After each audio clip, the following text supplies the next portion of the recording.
మన పైన ట్రంప్ పగబట్టినట్టుంది. భారతదేశం పైన ట్రంప్ పగబట్టిండు. ఎందుకు అనేది చూస్తే ఇక్కడ రకరకాలైనటువంటి అంటే మన నరేంద్ర మోడీ ట్రంప్కు లొంగట్లేదన్నమాట. భారతదేశాన్ని ఏ విధంగా లొంగ తీసుకోవాలని ఈ ప్రపంచ ఆధిపత్యం చేస్తున్నటువంటి అమెరికా చాలా గట్టి ప్రయత్నాలు చేస్తుంది. ఇక్కడ చూడండి, US work permit auto renewal రద్దు, విదేశీ ఉద్యోగులపైన ట్రంప్ మరో పిడుగు, వేల మంది భారతీయులపై ప్రభావం, మొత్తం భారతదేశాన్ని నాశనం చేయాలనే ఉద్దేశం ట్రంప్కి ఏదో అక్కడ జరిగింది. దానికి తోడుగానే నిన్న మనం ఇంకొక విషయం చూసినట్టయితే మనము వార్తలలో వస్తున్నటువంటి విషయము, అమెరికా ప్రభుత్వము మోడీని అంతమొందించాలని ఒక కుట్ర పడినట్టుగా కూడా వార్తలలో వస్తున్నాయి. దానికి తోడు పరిణామాలు చాలా రకరకాలుగా ఉన్నాయి. అక్కడ ఏమైపోయింది అని అంటే చైనా లోపల అంటే ఇప్పుడు ఏమైపోయిందంటే ఎప్పుడు కూడా రాజకీయం ఒకే రకంగా ఉండదు. మిత్రులు శత్రువులు అవుతారు, శత్రువులు మిత్రులు అవుతారు. ఇప్పుడు ప్రపంచం లోపల అది ఎప్పుడు ఒకటే రకంగా ఉండదు. ప్రపంచం అనేది మార్పులు చేర్పులు చెందుతూ ఉంటుంది. ఇప్పుడు మనకు ప్రపంచంలో చూసుకున్నట్టయితే అమెరికా ఒకవైపు అంటే ఈ ఏషియా కంట్రీలు ఒకవైపు ఉంటుండే. ఏషియాలో ఉన్నటువంటి అతిపెద్ద దేశాలు ఏమయ్యా అంటే రష్యా, తర్వాత చైనా, భారతదేశం. అంటే అధిక జనాభా ఉన్నటువంటివి రెండు, చైనా ప్లస్ భారతదేశం.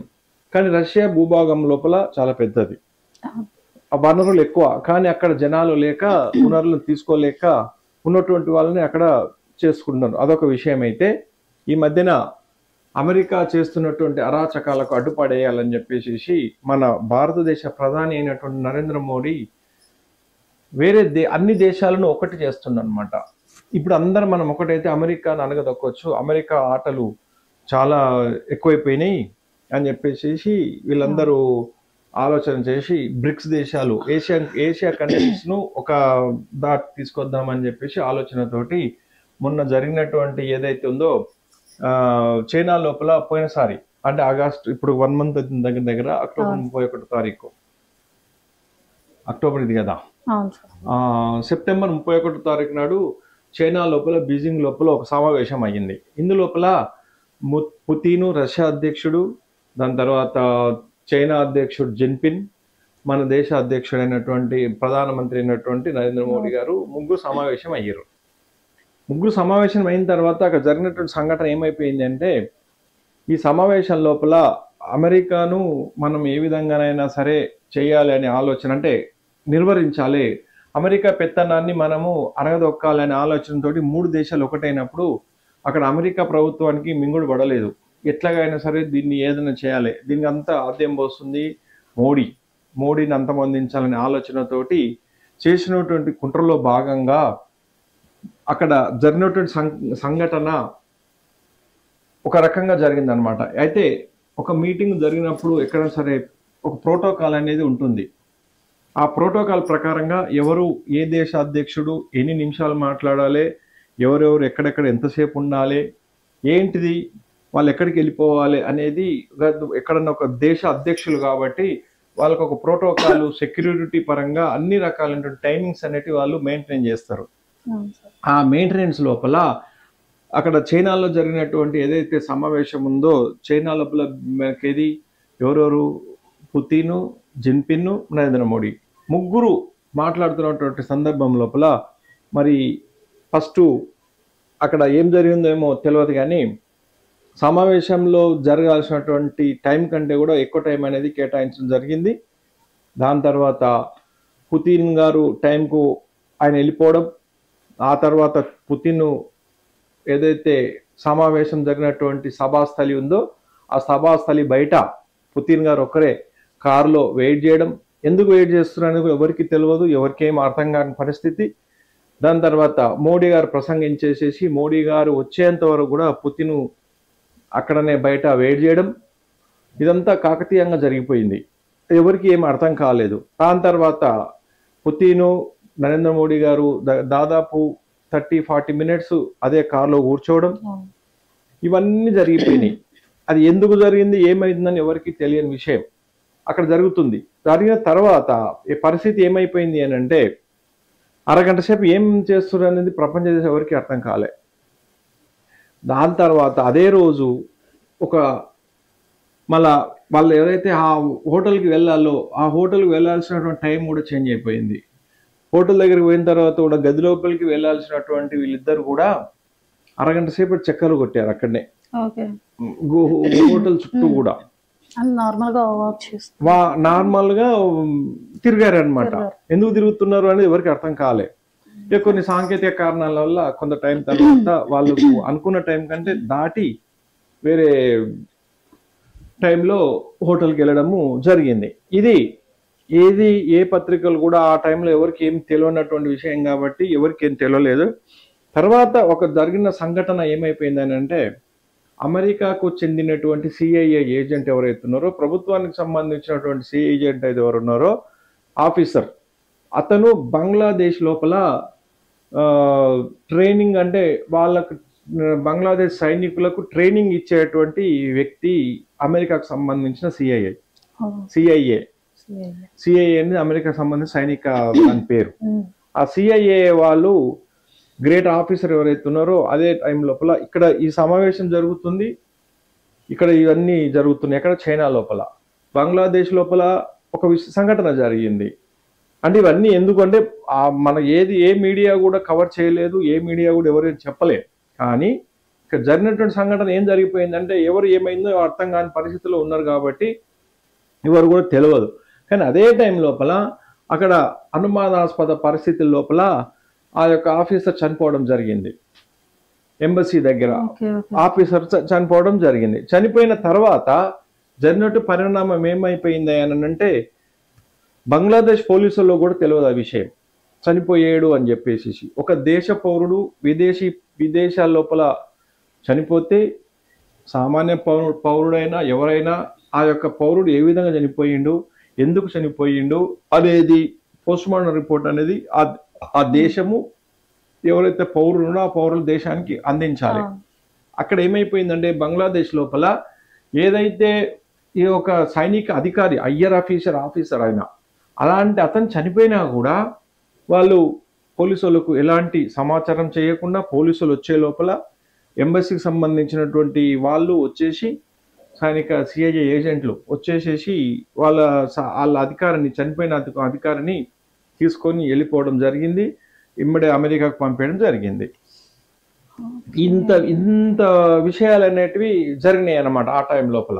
అంటే ఇదంతా ఎందుకు జరిగిందా అని అంటే, ఇక్కడ ఒక రకంగా అంటే బేరీజ్ వేసుకుంటే ఇక్కడ మరి అతని ఎవరైతే సిఐఏ ఆఫీసరు ఎవరైతే ఉన్నారో అతని మోడీని చంపడానికి ఫెయిల్ అయిందని చెప్పేసి అక్కడ ప్రాబ్లము అనేది వీలు చేసిర్రా, లేదంటే మోడీని చంపిన తర్వాత అది ఎందుకు చంపలేదు అని చెప్పేసి సైనిక అధికారులే అతను చంపినరా, లేకపోతే అతను ఈ యొక్క ఆపరేషన్ ఫెయిల్ అయినందుకు అతడే ఆత్మహత్య చేసుకున్నారా అనేది ఎవరికి ఇప్పటి వరకు కూడా తెలియని విషయం. రాబోయే కాలం లోపల ఏమైనా తెలుస్తుందేమో ఎంక్వైరీ లోపల. ఈ విధంగా ప్రపంచ దేశం లోపల మోడీని అంతమందించాలని చెప్పేసి 10 దేశాలు 10 టెర్రరిస్ట్ నాయకులు కూడా అతన్ని టార్గెట్ చేసుకున్నారు అని అంటే మోడీ ఎంత పవర్ఫుల్ వ్యక్తో మనం ఒకసారి ఆలోచన చేసుకోవాలి. ఇదే విషయం మీద అది అక్కడ జరిగిన తర్వాత మోడీ గారు మన దగ్గరకు వచ్చిన తర్వాత మొన్న రీసెంట్లీగా 25th అనుకుంటా ఒక సమ్మిట్ జరిగింది. మన ఢిల్లీ లోపలనో అక్కడ అంటే ఒక మంచి అధికారికంగా ఒక దాంట్లో పాల్గొన్నప్పుడు హర్షధ్వానాల మధ్య చప్పట్లు కొడుతున్నారు ఎవరు ప్రేక్షకులు కొడుతున్నప్పుడు మోడీకి ఒక అనుమానం వచ్చి బయట అడగడం కూడా జరిగింది. మీరు ఇటు చప్పట్లు కొడుతున్నారు, మరి మీరు చప్పట్లు కొట్టేదానికి 2 అర్థాలు ఉన్నాయి. నేను వచ్చినందుకు చప్పట్లు కొడుతున్నారా, లేదు అంటే నేను ఎందుకు వచ్చినా అని చప్పట్లు కొడుతున్నారా, అంటే సురక్షితంగా వచ్చినందని చెప్పి చప్పట్లు కొడుతున్నారా, నేను ఎందుకు వచ్చినానని చప్పట్లు కొడుతున్నారా. మోదీకి అవగతం అయ్యి ఉంటాయి. పుతిన్ గారు అతను ఇప్పుడు వాస్తవంగా చూసినట్టయితే పుతిన్ మన మోదీని రక్షించినట్టు అయిందనమాట. అతనికి అంటే వీళ్ళ ఏజెంట్లు ఉంటారు కాబట్టి, సాంకేతాలు వీళ్ళందరూ ఉంటారు కాబట్టి మోడీ ఒక్కరిని అంటే ఎవరి కాన్వాయ్ వాళ్ళది ఉంటది. పోయినప్పుడు రష్యా కాన్వాయ్ రష్యాకు ఉంటది. ఎందుకంటే రష్యా అధ్యక్షుడు వెళ్తున్నాడు అని అంటే అక్కడ ఉక్రెయిన్ కావచ్చు, రష్యాకు పడని దేశాలు అతను టార్గెట్ చేయొచ్చు అక్కడ. ఆయన సురక్షితంగా ఆయన ఉన్నాడు అని అంటే వాళ్ళ రక్షక దళము మన ఇండియాకి సంబంధించిన రక్షక దళం కూడా వాచింగ్ లో ఉంటుంది. ఎవరికి వాళ్ళు వాచింగ్ లో ఉంటారు. ఒక దేశాధ్యక్షుడు ఇంకో దేశానికి పోయిర్రు అని అంటే ఒక 4 రోజుల ముందే అంతా చక్కదిద్దుకుంటాయి అక్కడ. ఎక్కడ ఎలాంటి గ్రౌండ్ ఆపరేషన్స్ జరుగుతాయి. ఇక్కడ ఇదే జరిగి పుతిన్ గారు ఇప్పుడు మోడీని కాపాడిండి అని చెప్పేసి ఒక నానుడు అయితే వచ్చింది. సో ఇదంతా ఏంటంటే మనకి పుతిన్ మోదీ మాట్లాడుకున్నట్టే తెలుసు కానీ వెనకాల ఇంత ఉందని, గ్రౌండ్ వర్క్ ఎంత ఉందని ఎవరికి తెలియదు ఇప్పటి వరకు. అది ఏ మీడియా కూడా దాన్ని మీరు చెప్తేనే నేను కూడా వింటున్నా. నాకు ఇప్పుడు ఈ విధంగా అంటే ప్రపంచ దేశాలలో మోడీ మీద ఉన్నటువంటి కోపం అనేది ఈ విధంగా జరుగుతుంది. అంటే అమెరికాకి ఎక్కువగా జరుగుతుంది. దీనికి తోడుగా మళ్ళా ఇంకొక మనోడు ఏం చేశాడా అంటే ఏదో పిడుగు పెట్టిండంటే ఒకసారి చూద్దాం. ఇక అంటే ఏదో రకంగా మోడీని లొంగ తీసుకోవాలి, ఏ దానికి కూడా మోడీ లొంగుతలేడు, మనకు ఏదో విధంగా లొంగ తీసుకోవాలని చెప్పేసి అమెరికా అధ్యక్షుడు. మళ్ళీ ట్రంప్ ఏమంటాడు, నాకు మోడీ దోస్తే అంటాడు. మళ్ళీ మోడీ దోస్తూ నేను భారతదేశం మీద ఎలాంటి చర్య తీసుకోను అని. మోడీకి కోపం రావడానికి కూడా ఇంకొకటి కూడా కారణాలు ఉన్నాయి. ఇప్పుడు అక్కడ అమెరికాలో తీసుకున్నట్టయితే ఐఫోన్ ఏదైతే ఉందో ఐఫోన్ మన ఇండియాకి వచ్చింది. ఓకే, పెద్ద కంపెనీ. దాని తర్వాత ఇప్పుడు నిన్న మన ఆంధ్రప్రదేశ్ లో తీసుకున్నట్టయితే గూగుల్ సంస్థ డాటా సెంటర్ ఏర్పాటు చేసింది. అంటే మన దేశం ఏమైపోతుంది అని అంటే మా దేశం కంటే భారతదేశం ఎక్కువ అదైపోతుంది. దీన్ని ఏ విధంగానైనా మనము నివారించాలి అనే ఆలోచన ట్రంప్ది. కానీ ఒకటి ఏమంటారు లోకంలో ఒక సామెత ఉంది, తను ఒకటి తెలిస్తే దైవం ఒకటి తెలుస్తాడని. ఒకరు నెగిటివ్ ఆలోచన చేస్తే ఇంకొకరు పాజిటివ్ వెళ్తుంది. ఇప్పుడు అదే విషయంగా మన దగ్గర కూడా జరుగుతుంది. ఈ విషయం ట్రంప్ కు అవగతం అయినట్టుంది. ఇదే రకంగా చూడండి, ఇక్కడ ట్రంప్ పై మరో పిడుగు వేసిరట మన ఉద్యోగస్తుల మీద. అసలు మన ఉద్యోగస్తులు లేకపోతే అమెరికానే లేదు. అక్కడ ఆడికి తెలియదు మరి ఆ మోడీకి, అది మన ట్రంప్ కు తెలిసి కూడా ఏం చేస్తున్నాడు అంటే రకరకాల ఆంక్షలు విధిస్తున్నాడు. ఒక్కసారిగిన సాఫ్ట్వేర్లలో పనిచేస్తూ 75% మెంబర్స్ మన భారతదేశం నుంచే ఉన్నారు. 75% సాఫ్ట్వేర్ ఉద్యోగస్తులు మన భారతదేశం నుంచి ఉన్నారు. మిగతా 25% మాత్రం వేరే దేశాలలో ఉన్నారు. తిక్కలేసి మన పౌరులకు భారతదేశము నువ్వు ఇట్లాగే చేస్తే అందరు వచ్చేసారు అనుకోండి, వాస్తవంగా నువ్వు అనుకున్నట్టుగా భారతదేశం హై వెళ్ళిపోతుంది. నువ్వు ఇట్లాంటి పనులు చేస్తే, రోజుకు ఒక పనులు చేస్తే అక్కడ వాళ్ళకు తిక్కలేస్తుంది. ఇక ఏదో తిక్కగా నువ్వు చేస్తున్నావు కాబట్టి ఇక చూద్దాం ఒకసారి ఈ విషయం మీద. ఇప్పుడు మనకు పేజీ 8th పేజ్ చూద్దాం ఒకసారి ఏం చేస్తున్నాడో ఒక తాత. ఇగో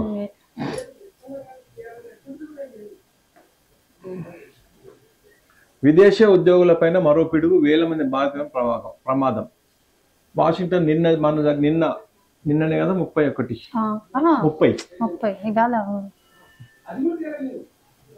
ఇక్కడ విదేశీ ఉద్యోగుల పట్ల నిబంధనలను మరింత కఠినం చేస్తున్న అమెరికా తాజాగా మరో నిర్ణయం తీసుకుంది. వలస వచ్చిన ఉద్యోగులకు ఇచ్చే వర్క్ పర్మిట్లను ఆటోమేటిక్ గా రెన్యువల్ చేసే విధానాన్ని రద్దు చేసింది. ఇది వెంటనే అమల్లోకి వచ్చింది. దీంతో అమెరికాలో 1000 సంఖ్యలో పనిచేస్తున్న భారతీయులపైన ప్రతికూల ప్రభావం పడే అవకాశం ఉంది. అమెరికాలో పనిచేస్తున్న విదేశీ ఉద్యోగుల లోపల భారతీయుల సంఖ్య అత్యధికం. అక్టోబర్ 30 లేదా ఆ తర్వాత నుంచి వర్క్ పర్మిట్లను పునరుద్ధరించుకోవాలనే వలసదారులను ఇకపై ఆటోమేటిక్ రెన్యువల్ ఉండదు. ఈ తేదీ కంటే ముందు పని అనుమతులు పొడిగించుకున్నా వారిపైన ఎలాంటి ప్రభావం ఉండదు అని అమెరికాలో హోమ్ల్యాండ్ సెక్యూరిటీ విభాగం ఒక ప్రకటన తెలియజేసింది. పేర్కొంది. భద్రత, దేశ ప్రయోజనాలను దృష్టిలో ఉంచుకొని ఈ నిబంధనలు తీసుకొచ్చినట్టు తెలిపింది. అమెరికాలో పనిచేయడం ఒక గొప్ప అవకాశం అని, అది హక్కు కాదని అమెరికా పౌరసత్వం వలస సేవల విభాగం UNICE అధిపతి జోసెఫ్ ఎడ్లా వ్యాఖ్యానించారు. గత బైడెన్ ప్రభుత్వంలో వలసదారులు తమ వర్క్ పర్మిట్ల కాల పరిమితిని ముగిసిన తర్వాత కూడా 540 రోజుల వరకు అమెరికాలో పనిచేసేందుకు అవకాశం ఉండేది. అంటే వీసా గడువు అయిపోయిన తర్వాత కూడా వీసాను మళ్ళీ ఒక 2 years పొడిగించుకోనికి అవకాశం ఉండేది. ట్రంప్ సర్కార్ ఈ విధానానికి స్వస్తి పలికింది. Employment authorisation document EAD work permit renewal కోసం దరఖాస్తు చేసుకోవడంతో ఎంత ఆలస్యం చేస్తే అంత నష్టం తెలిపింది. ఒక్కోసారి తాత్కాలికంగా పని అనుమతులు కోల్పోయే ప్రమాదం ఉన్నందున వర్క్ పర్మిట్ గడువును ముగియడానికి 180 రోజులు ముందే రెన్యువల్ దరఖాస్తు చేసుకోవడం మంచిది అని సూచించింది. H1B వీసాలపైన నియామకాలు జరపొద్దు. ఫ్లోరిడా యూనివర్సిటీ లోపల గవర్నర్ ఆదేశం. రాష్ట్ర విశ్వవిద్యాలయాల్లో H1B వీసాలపై విదేశీ ఉద్యోగులను నియమించడాన్ని నిలిపివేయాలని అమెరికాలోని ఫ్లోరిడా గవర్నర్ రాన్ డిసాంటిస్ అన్ని విద్యా పరిపాలనా విభాగాల్లోని పదవుల నియామకంలో అమెరికా పౌరులకు ప్రాధాన్యం ఇవ్వాలని ఆయా విద్యా సంస్థలు ఆదేశించారు. ఉన్నత విద్యలో H1B దుర్వినియోగం అవుతుందని పేర్కొన్నారు. దీనిని ఆర్కట్టే చర్యల్లో భాగంగానే ఈ ఆదేశాలు జారీ చేసినట్టు చెప్పారు. నిపుణులు సమర్థులైన అమెరికన్లు ఉన్నప్పటికీ దేశంలోని పలు యూనివర్సిటీలు వారిని కాదని H1B వీసాలపైన విదేశీ ఉద్యోగులను దిమ్మతి చేసుకుంటూ నియమించుకుంటున్నాయని, ఇక ముందు దాన్ని సహించమని, ఇకపై ఈ విధానానికి స్వస్తి పలికేందుకు H1B వీసాదారుల నియామకాన్ని జరపనివ్వకుండా ఆదేశాలు ఇచ్చామని తెలిపారు. ఈ ఆదేశాలను ధిక్కరించిన సంస్థలపై చర్యలు తీసుకుంటామని ఆయన హెచ్చరించారు. ఒకవేళ తమ సంస్థల్లో అర్హులైన తగిన అభ్యర్థులు ఆయా ఉద్యోగాలకు లభించకపోతే మనకు అవసరమైన ఉద్యోగాలను మన విద్యా విధానం ఎందుకు తయారు చేసుకోలేకపోతున్నాం అనే విషయాన్ని యూనివర్సిటీలు ఆత్మపరిశీలన చేసుకోవాలని, దీనిపైన సమీక్షించుకోవాలని ఆయన సూచించారు. అయితే ఇక్కడ వాళ్ళ దేశాన్ని వాళ్ళు రక్షించుకోవడంలో తప్పు లేదు, కానీ ఇక్కడ ఏమైపోయిందంటే వాళ్ళ దేశం లోపల మొన్న ఈ మధ్యనే అమెరికా వెళ్ళొచ్చిన నేను, అక్కడ ఏమైపోయింది అంటే వాళ్ళ ఎంజాయ్మెంట్కు ఎక్కువ అలవాటు పడరు అక్కడ దేశ పౌరులు. వాళ్ళు 5 days పని చేస్తే ఇంకా మిగతా 2 రోజులు ఇంటి దగ్గర నుండి ఎంజాయ్ చేస్తుంటారు. వాళ్ళకి ఏంది అంటే కరెక్ట్ అయినటువంటి నిపుణులు తయారు చేసుకోలేకపోతుంది వాళ్ళ అమెరికాలో ఉన్నటువంటి పౌరులను, విదేశీ పౌరులను అక్కడ పోయి మనోళ్ళు మన దగ్గర మన టాలెంట్ నువ్వు యూజ్ చేసుకొని మనకు అక్కడ ఉద్యోగాలను ఇస్తున్నారు. దీంట్లో 2 రకాలు ఉన్నాయి.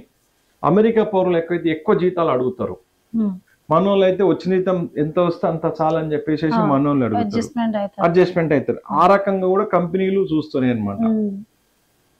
ఇప్పుడు ఎక్కువ జీతాలు ఇవ్వాలంటే ఎక్కువ లాభాలు రావాలి. అక్కడ ఉన్నటువంటి వారికి ఏదన్నా ప్రొడక్ట్ ఉంటే ఆ ప్రొడక్ట్ ఎక్కువ లాభాలు రానప్పుడు వాడు ఏం చేస్తాడు, తక్కువకు వచ్చే జీతాలను చూసుకుంటాడు. కాబట్టి ఈ విధంగా జరుగుతుంది. విదేశీయులు మన దగ్గర చదువుకున్నటువంటి వారు చదువు నిమిత్తం అక్కడికి వెళ్ళి దాని తర్వాత వాళ్ళు అక్కడ ఉద్యోగం చేయడం జరుగుతుంది. కానీ ఇప్పుడు ఇది ట్రంప్కు నచ్చట్లేదు, మన వాళ్ళను రకరకాల ఆంక్షలతోటి ఈ విధంగా చేస్తున్నారు అన్నమాట.